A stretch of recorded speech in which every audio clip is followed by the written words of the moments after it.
Hello আমার প্রিয় বন্ধুরা, কেমন আছো তোমরা? আশা করি সকলেই অনেক ভালো আছো।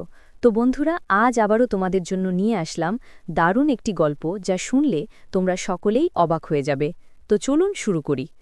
আমার স্ত্রী চাকরিতে যোগ দেওয়ার পর থেকে খুবই ব্যস্ত হয়ে পড়েছিল। আমাদের মধ্যে যে ঘনিষ্ঠতা ছিল তা ক্রমশ কমতে লাগল। ঠিক তখনই আমার জীবনে আমার স্ত্রীর এক বান্ধবী এসে হাজির হয়, যে আমাকে খুব যত্ন করতে শুরু করে। একদিন আমি আমার স্ত্রীর কাছে ঘনিষ্ঠ হতে চাইলাম, কিন্তু সে আমাকে দূরে সরিয়ে দিল। তখন আমি আমার স্ত্রীর বান্ধবীর কাছে চলে গেলাম, কারণ আমার মধ্যে পুরুষের জোয়ার ততক্ষণে খুব প্রবল হয়ে উঠেছিল। এরপর রাতে আমি সেই বান্ধবীর সাথে সময় কাটালাম। হ্যালো বন্ধুরা, আজকের গল্পে আপনাদের স্বাগত জানাই। এই গল্পে আমি এক পুরুষ চরিত্রের ভূমিকায় আছি। আমার নাম সুশান্ত এবং আমি বিবাহিত। আমার স্ত্রী কিছুদিন হলো চাকরিতে যোগ দিয়েছে, আর এরপর থেকেই তার আচরণ সম্পূর্ণ বদলে গেছে। সে আমার সাথে খুব কম কথা বলতো, অফিস থেকে ফিরে সবসময় ক্লান্ত থাকে। সে এতটাই ব্যস্ত হয়ে পড়েছিল যে আমার প্রতি তার দায়িত্বটুকুও ভুলে যেতে শুরু করল। ধীরে ধীরে আমার মন খারাপ হতে শুরু করে। তখনই আমার স্ত্রীর বন্ধু আমাদের জীবনে আসে। একদিন সে আমাদের বাড়ি আসে এবং প্রথম থেকেই তাকে দেখে আমি মুগ্ধ হয়ে যাই। তারপর থেকে কখনো কখনো সে কাজের জন্য আমাদের বাড়িতে আসে এবং মাসটা দেখতে দেখতে কেটে গেল।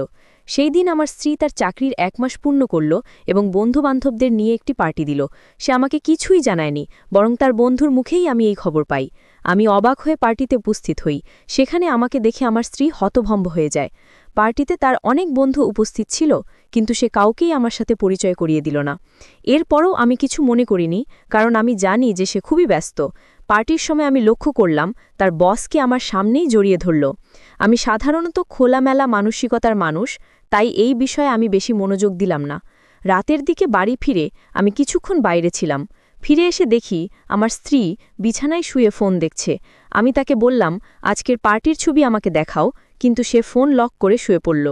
4 দিন পরে তার জন্মদিন ছিল। আমি তাকে একগুচ্ছ ফুল দিয়ে শুভেচ্ছা জানালাম। পরের দিন আমি তার জন্য একটি বিশেষ পরিকল্পনা করেছিলাম এবং সেই কাজে সাহায্যের জন্য তার বন্ধুকে বাড়িতে ডেকে নিলাম। রাতে আমার স্ত্রী বাড়ি ফিরল। আমি তাকে বললাম, শোবার ঘরে আমি একটি সুন্দর পোশাক রেখেছি, সেটা পরে এসো, আমরা কেক কাটব। কিন্তু সে বলল, দিনভর অনেকবার কেক কাটলাম, এখন আর কেক কাটতে ইচ্ছা করছে না। তারপর সে ঘুমিয়ে পড়ল। আমি খুবই হতাশ হয়ে ঘর থেকে বেরিয়ে এলাম। আমার মুখের ভাব দেখে তার বন্ধু বুঝতে পারল যে কিছু একটা হয়েছে। সে বলল, সুশান্ত, মন খারাপ করো না, আজ আমরা আমাদের বন্ধুত্ব উদযাপন করব।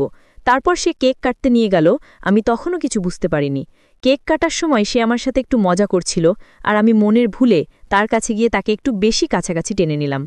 রাত অনেক হয়ে যাওয়ায় আমি তাকে তার বাড়ি পৌঁছে দিতে গেলাম।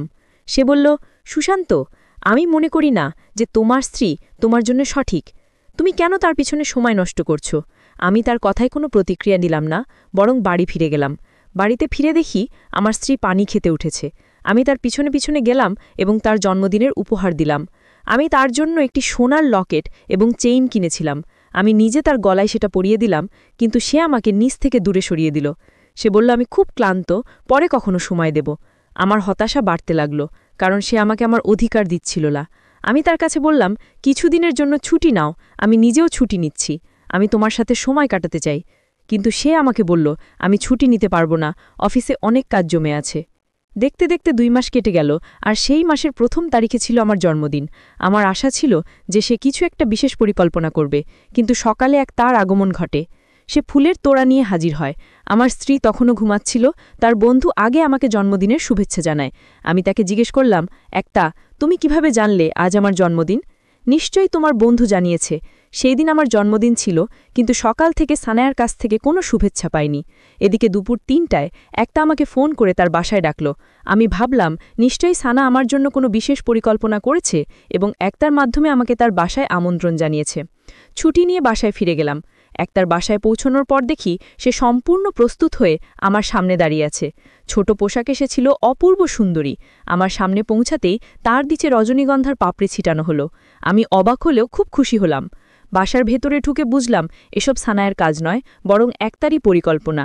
আমার জন্মদিনের জন্য সে এত আয়োজন করেছে, অনেক খরচও করেছে সে, তো তার কাছ থেকেও ছুটি নিয়েছিল।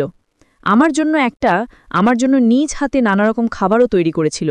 আমি তার এই কষ্ট বৃথা যেতে দিতে চাইনি, তাই হাসিমুখে তার সঙ্গে জন্মদিন উদযাপন করলাম। উদযাপন শেষে আমি বললাম, এখন আমাকে বাসায় ফিরতে হবে। আমি বাসায় ফেরার জন্য প্রস্তুতি নিচ্ছিলাম, ঠিক তখনই সানায়ার ফোন এলো। সে জানালো আজ বাসায় ফিরতে পারবে না, অফিসে অনেক কাজ আছে এবং রাতটা সে তার এক বান্ধবীর বাসায় কাটাবে। এর মানে সানায়া আমার জন্মদিনটাই ভুলে গেছে। আমি রাগে ফেটে পড়ব। আমার মনের অবস্থা দেখে একটা আমাকে তার শোবার ঘরে নিয়ে গেল। সে আমার হাত ধরল এবং বলল, সুশান্ত, সানায়ার প্রতি এত মনোযোগ কেন? ও তো কাজে ব্যস্ত, আর তোমার বন্ধুও তো তোমার জন্মদিন স্পেশাল করে তুলেছে, তাহলে এত রাগ কিসের? একতার স্পর্শে আমার মনের ভেতরে ভিন্ন চিন্তা উদয় হতে লাগল। আমি একতাকে আগে কখনো এভাবে দেখিনি, কিন্তু সেই দিন থেকে ওর উপস্থিতি আমার কাছে অন্যরকম হয়ে উঠল। সে যেন ইচ্ছাকৃতভাবে মোবাইলটি হাত থেকে ফেলে দিল এবং সেটা কুড়োতে নিচু হল। তার এই কৃত্রিম ভঙ্গিমা দেখে আমি মুগ্ধ হলাম। একটা আমার দিকে আরও কাছে চলে আসলো। তার এই আকর্ষণে আমি বেশ প্রলুব্ধ হচ্ছিলাম। আমাদের মধ্যে কিছু ঘটতে চলছিল। হঠাৎ আমি নিজেকে সামলে নিলাম এবং বললাম, একটা, তুমি যা করছো তা ঠিক না। আমরা বন্ধুত্বের সীমা অতিক্রম করতে পারি না। আমি আমার স্ত্রীকে ভালোবাসি। একটা কষ্ট পেলেও বলল, ঠিক আছে, আমি তোমাকে কখনো বাধ্য করব না। যখন ইচ্ছা করবে তখন আমার সঙ্গে কথা বলতে এসো। একটার কথা শুনে বুঝতে পারলাম সে আসলে কি বলতে চেয়েছে। পরদিন সানায়া বাড়িতে ফিরে এলো, কিন্তু আমাকে জন্মদিনের শুভেচ্ছা জানায়নি। আমি নিজেই তাকে মনে করিয়ে দিলাম। সে একরকম বিরক্তির সুরে বলল, হ্যাঁ, জন্মদিন তো ছিল, তবে এত বড় ব্যাপার কি? প্রতি বছরই তো আসে। আমি সানায়াকে শান্ত করার জন্য তার কাছে গিয়ে কিছু সময় কাটানোর চেষ্টা করলাম, কিন্তু সে আমাকে হাত ঝাড়িয়ে দূরে সরিয়ে দিল। তার এই আচরণে আমার মনে ভিন্ন কিছু উদয় হতে শুরু করল। অবশেষে আমি একতার কাছে চলে গেলাম, তাকে ফোন না করেই। রাত 10টায় তার বাসায় পৌঁছালাম। একটা তখন নৈশবস্ত্র পরেছিল এবং তাতে অসাধারণ লাগছিল। সে আমাকে দেখে বিব্রত হয়ে শোবার ঘরে গিয়ে নিজেকে একটা শাল দিয়ে ঢেকে নিল। আমি বাড়িতে একা থাকি, তাই নিজের মতো করে পোশাক পরি। হঠাৎ তোমার আগমনে বদলানোর সময় পাইনি। একটা বলল, তার এই সাদাসিধা আচরণ আমাকে প্রলুব্ধ করল। তার কাছে গিয়ে বললাম, একটা শাল পরার দরকার নেই। আমি তো তোমার পর নয়, তোমার সেরা বন্ধু। আমার কথা শুনে একটা লজ্জায় মুচকি হাসল এবং আমি তার আরও কাছে গেলাম। সে আমার কাছে আসতে দ্বিধা করছিল না। সেই দিন রাতে আমার যত খায়েশ ছিল সব একতার কাছে পূর্ণ করেছিলাম। পরদিন একটা আমাকে তার অফিসে তৎক্ষণাৎ আসতে বলল। এই প্রথমবারের মতো সে আমাকে অফিসে ডেকেছিল, যেখানে সানায়া কখনো আমাকে ডাকার সাহস করেনি। একটা বলল, সুশান্ত, এটা খুব জরুরি, তোমাকে আসতেই হবে, কিন্তু এটা আমার জন্য নয়, সানায়ার জন্য। আমি ভয় পেয়ে দ্রুত সানায়ের অফিসে পৌঁছলাম। সেখানে গিয়ে যা দেখলাম তাতে আমি হতবাক হয়ে গেলাম। সানায়ের অফিসের সম্মেলন কক্ষে সে তার কিছু সহকর্মীর সামনে আমার সম্পর্কে হাস্যকর কথাবার্তা বলছিল।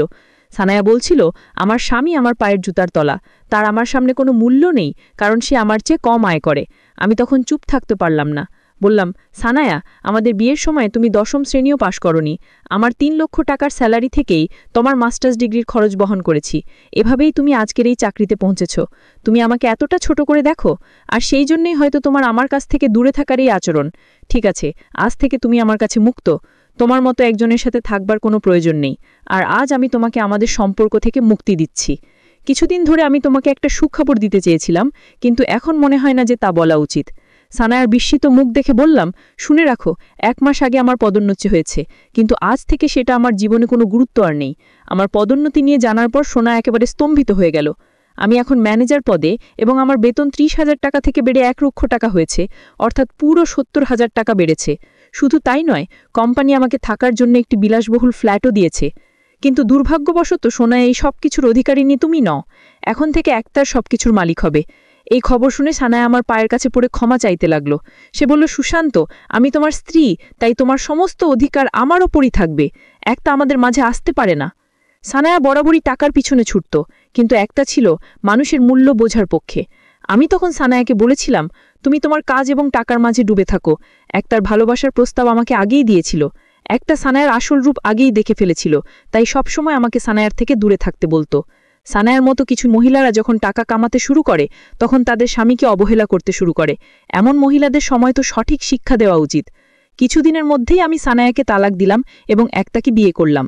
বিয়ের পর একটা তার চাকরি ছেড়ে দিল। তার মতে, আমার স্বামী আমার কাছে সবথেকে প্রিয়।